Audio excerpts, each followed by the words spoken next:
Hey guys, it's Christine, also known as Ivy Winter. Thank you for joining me for another Disney video and a brand new series I'm doing called Unpopular Disney Opinions. The Disney fan base has very strong opinions about everything. I'm sure you guys have seen a lot of it coming out of the woodwork with all of the park changes happening recently.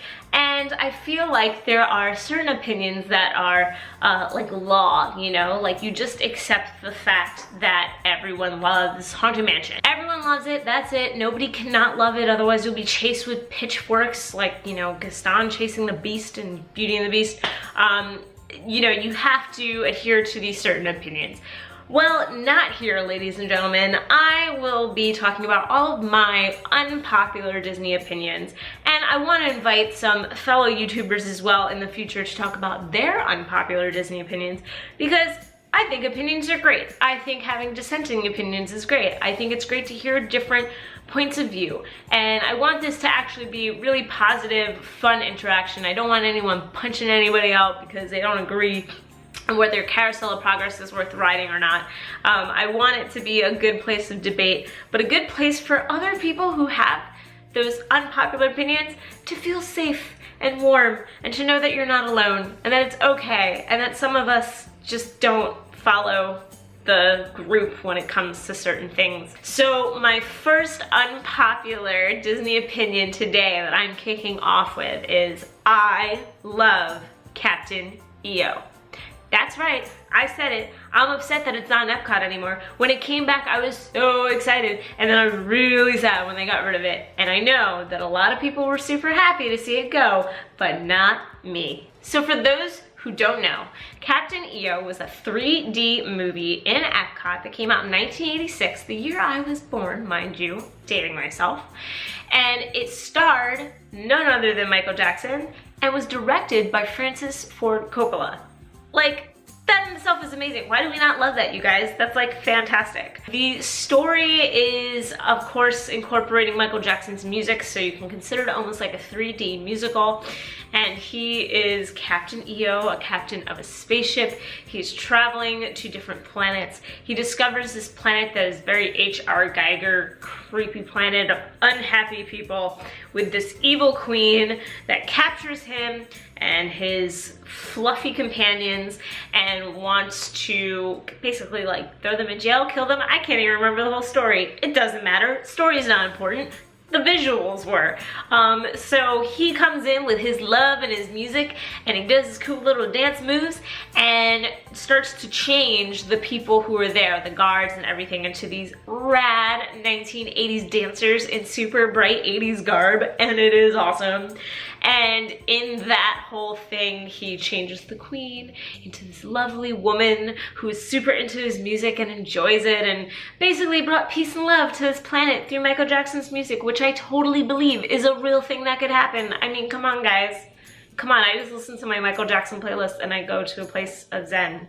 It ran from 1986 to 1996, disappeared, and then came back after Michael Jackson passed away in 2010, kind of to honor him, and then disappeared again, I believe it was 2015. So it's kind of almost had a few iterations. It's had its original run, and then it had its run as a tribute to him when he passed away. The first time I ever saw it was the first time I ever went to Disney. It was 1988. I was only 2 years old. Do I remember it? No. If I said I did, I'd be a liar. But I can tell you what my mother told me, which was I was a great baby at Disney. Nothing scared me. We went on Snow White's adventure, which is like terrifying, totally fine.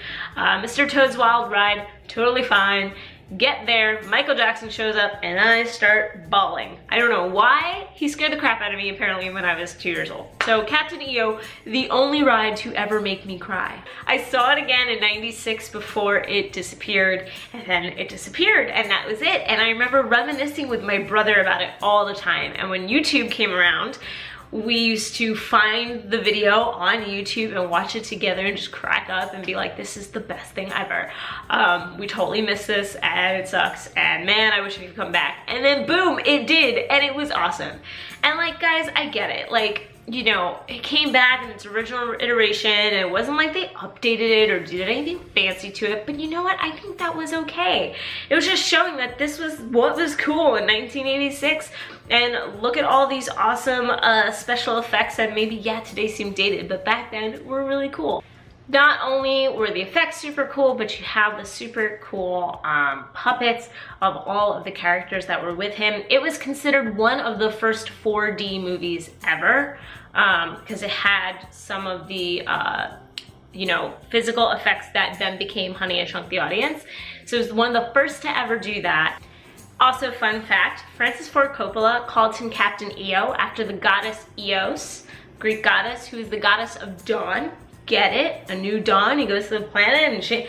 Okay, I think it's really cool. There's deeper meaning, you guys. Look into it. Anyway, I thought it was great. And it disappeared and became Honey, I Shrunk the Audience, which was also really cool at the time, but was also feeling really dated. I remember when I went before they brought Captain EO back, and like the visuals were terrible. My eyes were going cross-eyed. And now what happens there? They just show like Pixar stuff and other random like trailers. I mean, it's not like we've replaced it with anything substantially amazing, and maybe they're planning to, but it's been a while. So I don't know, personally, I'd rather just watch Captain EO every time I go there instead of just missing it and missing Michael Jackson and missing just the absolute absurdity of that entire show. So I think maybe it's a bit of a nostalgia from people who grew up in the 80s. You know, granted it came out the year I was born, so I was very young. My brother was born 81, so he really remembered it. And like, yeah, okay, maybe it's more of a nostalgia thing. It's definitely not something that you bring back and expect people to be wowed by, but I don't think that's what Disney was doing. They just wanted to bring it back in honor of Michael Jackson, and hey, little kids born in the 90s and early 2000s, oh my god, that's terrifying. I feel so old. Welcome to what the 80s was. Enjoy. It's really cool. Anyway, if you haven't seen Captain EO, it is on YouTube. Do a little search. You will find it, I promise. And you should watch it because it's great. Man, Captain EO. So good. That is my unpopular Disney opinion. I love Captain EO. I miss it. I would love to know your thoughts, whether you loved it or hated it or somewhere in between. You can let me know in the comments below. If you like this video, then like it. I hope you guys like this new series. It's kind of fun to talk about these things and poke buttons a little bit. If you want to see more, you should subscribe. And if you want to get info as soon as a video goes up, you should hit that little notification bell down there and you will know as soon as a new video goes up. Thank you guys for tuning in. As always, I love hanging out with you. Have a great rest of the day. Bye.